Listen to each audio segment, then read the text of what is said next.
Welcome to Real Estate Investing Abundance, the show for busy, fulfilled professionals like you to learn how to develop financial independence built on solid, passive real estate investments. Now, here is your host, Dr. Alan Lomax. Hello, enlightened investors. Welcome back to Real Estate Investing Abundance. I'm your host, Dr. Alan, and thank you so much for being with us again today. We have a very interesting guest with us, and he is a returning guest. Gino Barbaro is the co-founder of Jake and Gino, a multifamily investor, educator, and operator with over $350 million in assets under management. Their students have closed over 76,000 units and have $5 billion in deal volume. So, Gino, I know you have a whole lot to share with us today. Welcome back to the show, and take us into the show and just share with us some of your secrets for scaling multifamily investments to the degree that you have done. Dr. Allen, thanks for having me on again. And the secrets are hard work, making a lot of mistakes, and learning to pivot. I think learning to humble yourself and understanding that you will never truly be an expert in life. And when you think you're an expert, game over, because the market shifts and things start going in a different direction. And if you're the expert and all you see is tunnel vision and all your filters are telling you this, when in reality, it may have shifted to that or to that. That I think that honestly is the secret to life. If you had to ask me about the secret to scaling or the secret to success in life, is really to keep your nose to the grindstone, to work hard, and just to be, like I said, just to be humble and to say, hey, there's a lot of things that I don't know. And the older I get, it's like, wow, I really know very little. As you get older, you say to yourself, man, there's a lot that I don't know here. Yeah. Hard work and humility. Yeah. I like that, Gino. Well, we have seen, you just mentioned that market shift, and we have seen a lot of shifts in the market in the last couple of years. Interest rates escalated, along with that inflation escalated. Just prior to that was COVID. So what were some of the big surprises for you all? Wow, that is a great question. I have it gets the fortune of living through the previous market cycle where a lot of investors didn't. And I saw what happened in 2008 with short-term debt. So that's why our framework is buy right, manage right, and finance right. Mm-hmm. We don't want that short-term bridge debt that a lot of operators have had to use over the last couple of years. And bridge debt is great. It's a great tool when used properly. But a lot of operators were forcing deals and using bridge debt on stabilized assets. Mm-hmm. And, who knew that the Fed was going to raise rates 11 times in a year and a half? No one knew that, but the odds were they were going to raise rates. And to make these deals work, a lot of these deals were forced. Mm-hmm. And if you go back into previous market cycles, you'll understand interest rate and market rate cycles as you're getting long into an economy, they need to slow the economy down. Inflation was not transitory back in 2020. Anybody who knew better knew that that was just a way for them to say, hey, it's here. We're not going to deal with it yet. They dealt with it. Took them too long to deal with it. And when they dealt with it, it shocked the system and everyone was surprised. When you're selling used cars and you're making money on your used car, that's inflation. When lumber prices are up 80% and it was inflation. So anyone who understood business and cycles knew that rates had to get, pushed up. That's the job of the Federal Reserve, is to really control inflation. And if you understood that, you'd be saying to yourself, like a lot of our members, long-term fixed rate financing. And deals may not pencil out that way, but it's okay, because I always love to say no deal is better than a bad deal. Once again, I've got a lot of wisdom and a lot of experience. I don't want to do any bad deals, especially if I'm a steward or if I have investors. That's something that I have to be wary of. Well, you went from almost nothing to 1,500 units in just a period of 5 years. How did you manage to do that? In 2007, when my father passed away, I was in the restaurant business with him for years. And I had to question myself, do I want to continue doing this restaurant? Is that my dream or is it his dream? I loved working with my dad. Ever since I was 7 years old, I'd been in the restaurant with him. And I grew up, I went to college, and I ended up opening a restaurant with the family. And when '08 came, I read T. Harv Eker's book, The Secrets of the Millionaire Mind. And all of a sudden, I understood and I realized that your fruits are in your roots. All of the success and all the achievements that you have are your fruits. Well, they're derived from very strong roots, from a very strong foundation, which I had very little. I had always said to myself over the last couple of years, I had life before Jake, meeting Jake, and life after Jake, meeting my business partner. Life before Jake was a limited passive investor or just a person investing in real estate with no map, no process. I didn't know. I didn't know due diligence. I didn't know underwriting. I didn't know a lot of the skills that you need to invest in real estate. After I read the book, I decided to invest in mentorship. I learned how to invest in multifamily. I met Jake in 2009. He was a pharmaceutical rep taking orders out of my restaurant and bringing them to doctors' offices and trying to sell pharmaceuticals through Italian food. And when he moved down to Knoxville, Tennessee in 2011, I said, Jake, I know this multifamily thing. Your boots on the ground. Let's start investing.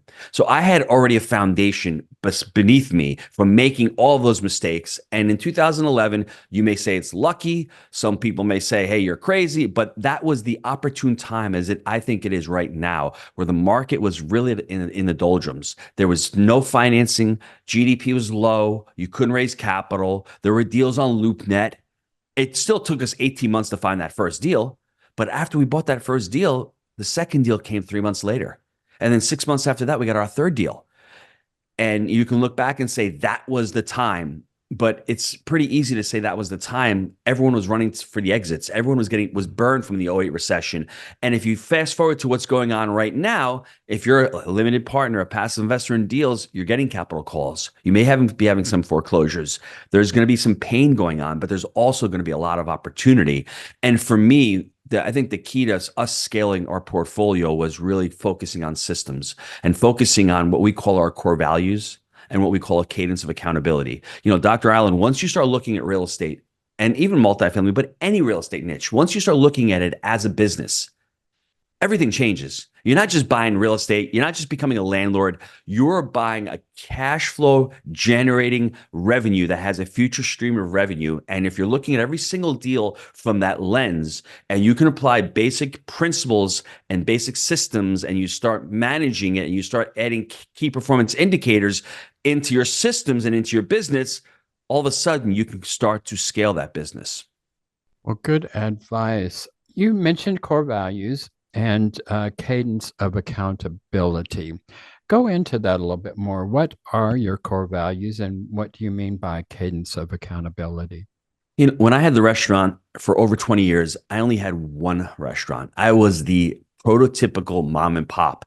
And that, believe it or not, worked. From 1995 until about 2005, 2006, we made a really good upper middle class income, even with 3 families and a little 70 seat Italian restaurant in New York. We did great because there was less competition. There was no Grubhub, no food deliveries. People actually came in. They liked to sit down and eat. It was a different environment. And when I got into trouble with the restaurant, I couldn't scale. And I think this is my opinion. I had no core values there. I had no North Star. Every time there was a problem with an employee, I was blaming the employee. I was not the leader. I didn't have these core values where I could point to and say, this is what we stand for. This is what our mission is. When we started Jake and Gino, the first couple hundred units, we didn't have one either. And as we started to scale, we said to ourselves, well, there's something we need to do. We need to go out and find some coaching on how to scale an organization because we've never done that. We've never done anything like that before. And you're not born with those skills. So once again, we humbled ourselves. We invested a lot of money and we understood the first thing is you need a mission statement and you need core values. And for us, it took us a few months to flush out our core values. We say it's people first, extreme ownership, unwavering ethics, growth mindset, and make it happen. Now that was for all of our entities. At that point, we had an education company, we had a property management company, we had a syndication company where we had investors. So those core values, they permeated throughout the organization, and they are not a marketing piece to say this is what I want my company to to portray. This is, you need to live those core values. You're going to hire and fire employees with those core values.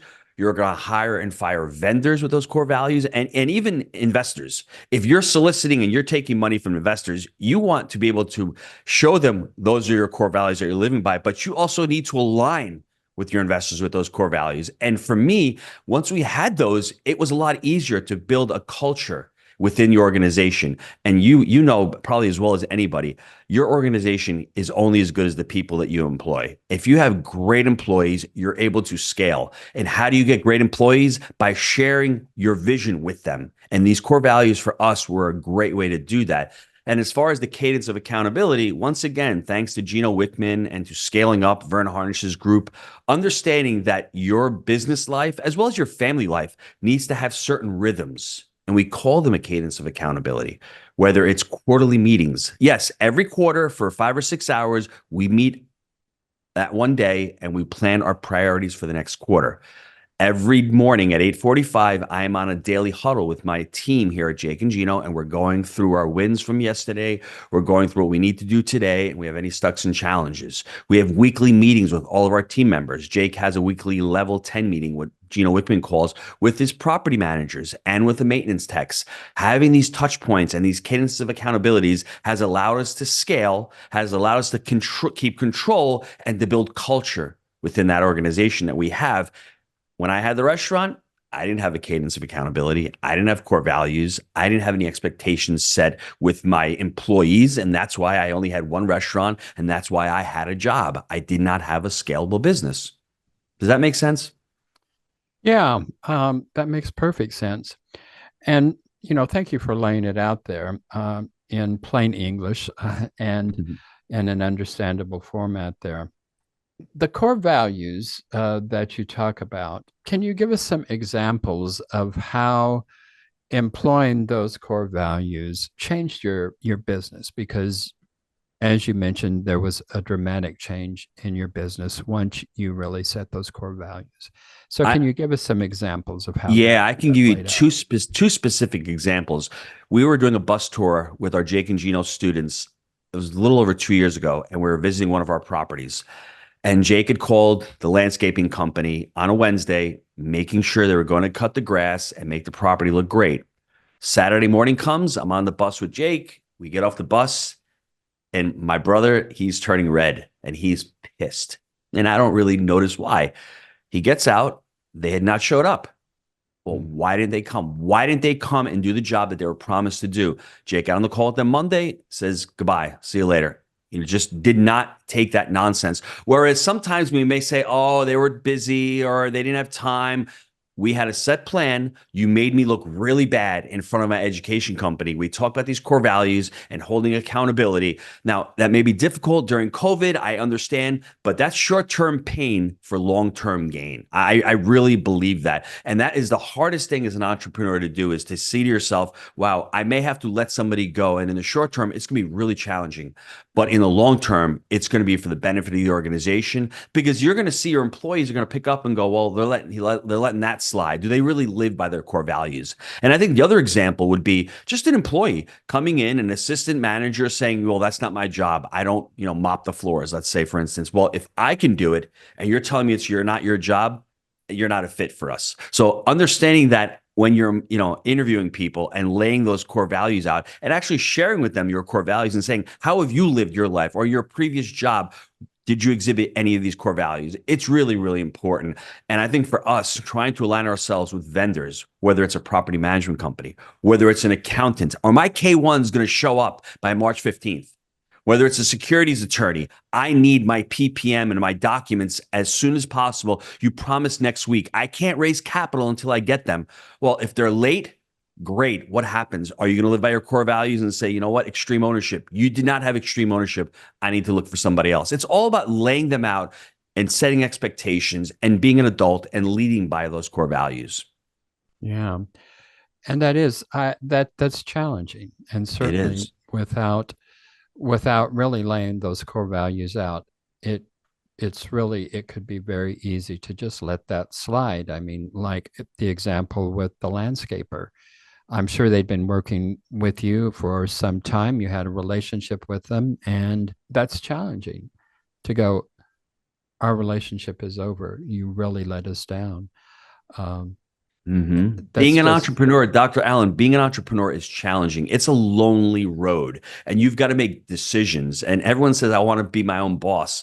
Well, before you stop and you say that, make sure you talk to other entrepreneurs, because it's not all you see on Instagram. It's not all yachts and Ferraris. There's a lot of difficult decisions you need to make, and there's a lot of people that are counting on you. And I can convey, I can switch this over into the family. I'm a father of 6 kids. It's really difficult being a father of 6 kids, making mistakes, being transparent with them, saying you're sorry, setting boundaries, spending time with them. I mean, all of the things that you need to do as a leader of the household, they're challenging. Just put yourself in an entrepreneurial role where all of a sudden it's about making money and it's about advancing the organization. There are some really difficult challenges you need to make. And Jake made the call with the landscaping company. For a couple of weeks, it was challenging out there. We went out, we put 3 more bids out, we found somebody else. And the rest is history. But those are some decisions that you're going to make, and you need to make them not only for yourself but for your organization. And like I said, if you do have investors, you're a fiduciary to them, so you need to make the best decisions for them as well. enlightened investors, if you haven't done so already, be sure and click that like button and also click that share so others can take advantage of the content. And finally, be sure to subscribe so you don't miss a single one of our upcoming episodes. Exactly. Because yeah, I mean, it just goes it goes deep. I mean, it is vertical and it is horizontal, and every decision you make has consequences to it. Mm-hmm. And it's just challenging to keep all of that together. Mm-hmm. Well, you have a 3-step framework that you have employed. What is that framework? The framework is used whether you're a passive investor or an active investor. And I've learned over the last 12 to 18 months that you can use it to buy businesses as well. You can use it to buy single family homes. You can use it to buy RV parks. It's buy right, manage right, and finance right. I want you to picture a wheelbarrow. Jake one day is outside. He loves landscaping. He loves chainsaws. And he sees a wheelbarrow and it's tilted over. And it comes to him, investing is a 3-step framework. It's buy right and finance right. Those are the 2 back legs of the wheelbarrow. Once you've bought the deal, that's one leg right there. The finance right's the other leg right there. They're both fixed. Mm-hmm. The wheel of the wheelbarrow is the manage right. That's in constant motion. And that's what a lot of operators, that's what a lot of business owners don't focus on. They focus on the shiny object because it's really sexy to buy a deal and it's really sexy to finance a deal. But you need an operator. And I think if you're looking at a business, it's the same thing.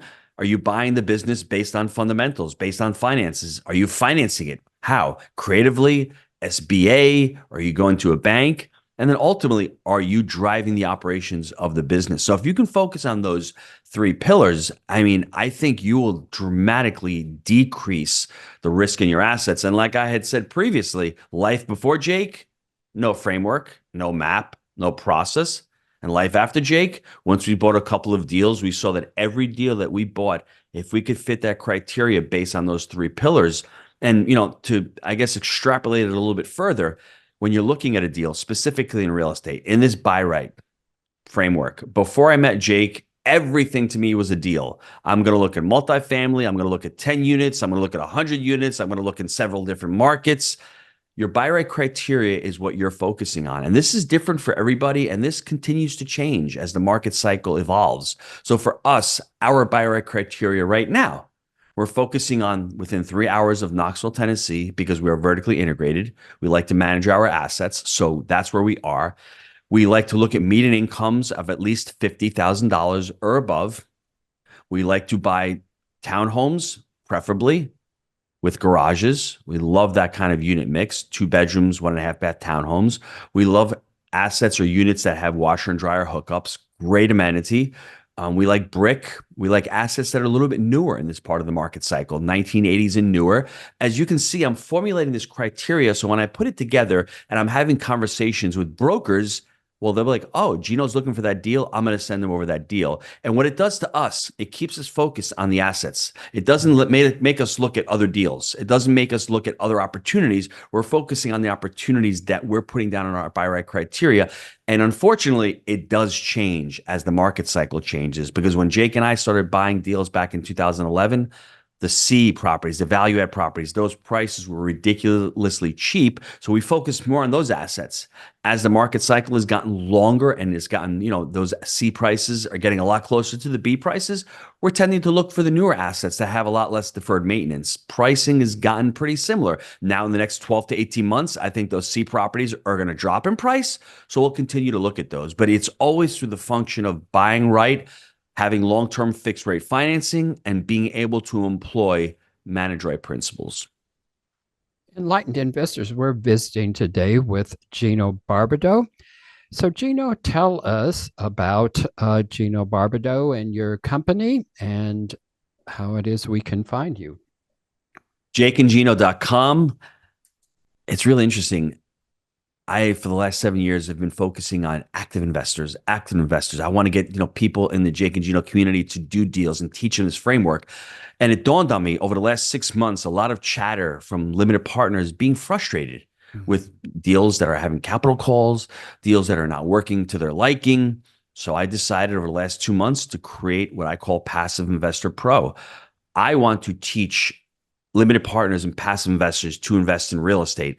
And I think our company is uniquely positioned to do that for more than, a couple of reasons. The first reason is Jake and I, we do not syndicate anymore. Our community syndicates. So if I'm going to teach somebody to invest passively, I don't have something to sell them. I'm not going to say to them, hey, by the way, invest in my fund. That's not what this whole, passive investor program is about. To me, it's really about teaching the passive investor to invest intelligently. So when they're looking for deals, they can vet out the good general partners and invest in those deals. And the deals that don't work, hopefully those deals do not get any money funded and the pricing drops. That's what I'm hoping. There comes a little bit more of an equilibrium into the market. And the other reason why I'm doing it, Dr. Allen, is I started out as a passive investor in 2005, and I didn't even know that I was in a syndication. I didn't know how to underwrite a deal. I didn't know how to vet a sponsor. I didn't know what a stress test was. Underwriting, I didn't even know what underwriting was. I knew nothing, and I lost a lot of money. And I could have blamed the general partner, the person who put me into the deal, and I did. But ultimately, it was my responsibility to say, I don't know what I did wrong. And that's what's really, I guess, got me motivated and inspired to create this program, because there's a lot of professionals out there who want to invest in real estate who don't have the time to. But they still want to participate in the benefits. And there are great opportunities to passively invest with some great operators and some great sponsors out there. It just behooves passive investors to learn the framework. You need to learn the businesses if you're actively investing in it. Once you can understand that, and it doesn't take a lot of time or effort, but once you understand the framework and you understand how to look for these opportunities, and then you couple that with what you're trying to accomplish, what goals you're trying to achieve in real estate, and what returns you're trying to accomplish, and what markets you're trying to invest in, that will make it a lot less risky for you to start investing in real estate passively. That is so full of wisdom and I know experience on your part. But yes, there are so many operators out there that share this idea of passive investing, and it's hyped. And a lot of people are going into it that don't have a clue as to what they're doing. There's a lot of other people who, because of all of this hype, could be going into real estate investing, but they see it as nothing but hype. And so they stay out of it when they could be getting some really excellent returns by doing that. So there's both sides of that coin that I see going on there. And so I think it's great what you're doing there in terms of the Passive Investor Pro.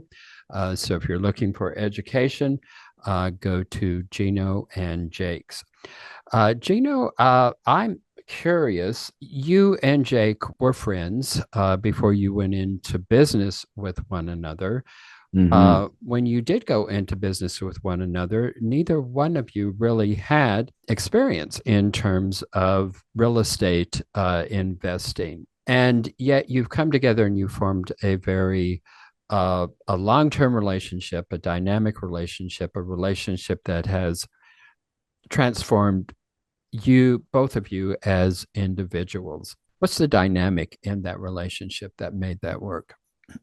When we got together, we both wanted something better for our lives. That's the bottom line. And I think I was in I had a lot of respect for Jake because I saw how hard he worked. Our values aligned. And, one of my mentors calls it values-based decision making. We both wanted families. We both worked really hard. We were both committed. We were both committed to the long term. We both did not have shiny object syndrome. We're not investing in crypto. We're not investing in single family homes. We're investing in multifamily. And with the respect that I had for Jake, I did not want to let him down. So I did whatever I possibly could. There's no excuses. I mean, when I need to fly up to Knoxville for a closing, December 18th of last year, it's on a Monday, the Monday before Christmas. I needed to fly up for the day to sign some documents. They needed some wet signatures. Did I want to go there? Absolutely not. It's like a week before. I've got business. But you know what? It's a 97 unit deal that's going to completely transform my children's future as well as mine. I'm going to get my ass on the plane, fly up there, still hem and haw, do the closing, and fly back the same night. If you're going to be in business with somebody, it's a marriage. It's a relationship. You can make all the excuses you want. You can either make money or you can make excuses. Choose whichever one. And I was sick and tired of not making money and working really hard. So why not work really hard, don't make excuses, and make money? And I think Jake views it the same way. He's feeding my family. I'm feeding his family. I am not letting him down. And we have a great conversation because we both like each other. We can hang out, have a couple of beers. I speak to him 4 or 5 times a day. We're underwriting deals all the time. We're talking about the properties. We're talking about the education. I was just up in his condo last week touring properties with the Jake and Gino community. I was staying at his house. You need to have that kind of relationship where you have respect amongst each other. And you need to really have a values alignment. And our values do align. And I'm going to say it one more time. You need to have to want to work hard and not to give up and be held accountable by your partner. If you can't do that and you don't see that in a relationship with somebody that you want to partner, then please pass on that partnership. Well, one last question here, Gino. What are the 3 pillars of real estate investing? Email me, Gino at jakeandgino.com. I'll send out the Creative Cash book. It dives into the 3 pillars. It dives into seller financing. But the 3 pillars, I want you to write this down. It's market cycle, it's debt, and it's exit strategy. And you have to couple that along with the 3 pillars that we talk about: buy right, manage right, and finance right. And our coach, Bill Ham, wrote the book, but all of these concepts were all around, and he packaged this into something really beautiful. When you're looking at a deal, you're looking at the market cycle of the deal. You always look at your exit strategy of this deal. You just can't say to yourself, hey, I'm going to buy and hold forever. That's not how commercial real estate works. We're fortunate that we can buy these deals for 10, 12 years. But what is your exit strategy? If you're saying it's a short-term deal, well, if it's a short-term deal and that's your exit strategy, well, then now you know what kind of debt you're going to get. And if all of that is comprised, the market cycle is important, because if you're saying I'm going to buy a multifamily and I'm going to flip it in the next 2 years, you're not doing that in this part of the market cycle. It's going to be a longer time hold. So understanding the market cycle and then coupling your exit strategy along with the market cycle, and then understanding what type of debt you need to get for that specific deal. You want to look at every deal you're underwriting through that lens. Well, I said that was my last question, but I have another question. You had mentioned bridge debt, and bridge debt getting a lot of people into trouble currently. A big part of real estate investing is the ability to leverage. Mm-hmm. But leverage can certainly be overused.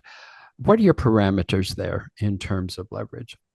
Great question. For us, when we started, we used recourse debt. And people are like, you're using recourse debt? I mean, I'm like, yeah, I don't have anything to lose. I didn't have anything to lose when I started, so take it. But I always knew that I would fulfill my obligations. So we started out with community banks and credit unions.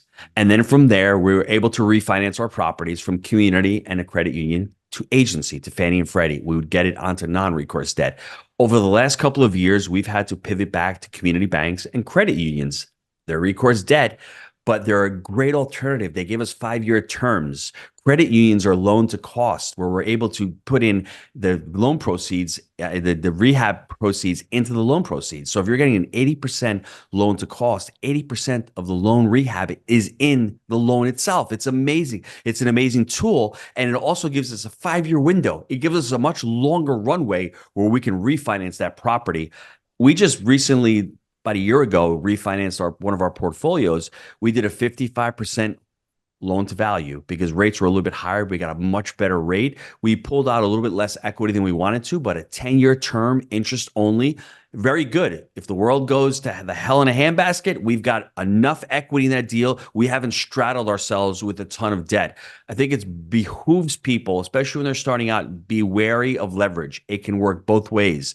It's a great accelerant, and it can also be an amazing destroyer. So use it wisely. Excellent advice. Gino, it's been wonderful having you. Wonderful, exciting time with you today. I love your energy and appreciate you being with us today. So thanks so much for being on our show. Thanks, Dr. Allen. Appreciate it. Enlightened investors, wait, don't go just yet. I just want to remind you about our recently launched webinar that you will not want to miss. If you're at all curious and would like to learn more about how real estate investing can diversify your investment portfolio, alleviate the anxiety associated with Wall Street swings, leverage your 401ks and IRAs to substantially increase the return on your investment, and do all of this with turnkey, hands-off, passive real estate investments, then you'll want to immediately go to stevetalker.com/webinar. In the webinar, we'll also address the common dubious investment schemes that you want to avoid. To access the webinar, go to stevetalker.com/webinar. I look forward to seeing you in the webinar. Thank you for tuning in to Real Estate Investing Abundance, brought to you by Steve Talker Capital, a company working for passionate professionals like you to develop financial independence built on solid, passive real estate investments. As part of our efforts to make the world a better place, Steve Talker Capital contributes to activities and organizations committed to better understand the equine. These endeavors attempt to enhance the human treatment of horses worldwide. Steve Talker Capital, working for a world where all creatures, great and small, flourish abundantly. For resources to develop your financial independence, connect with us at stevetalker.com.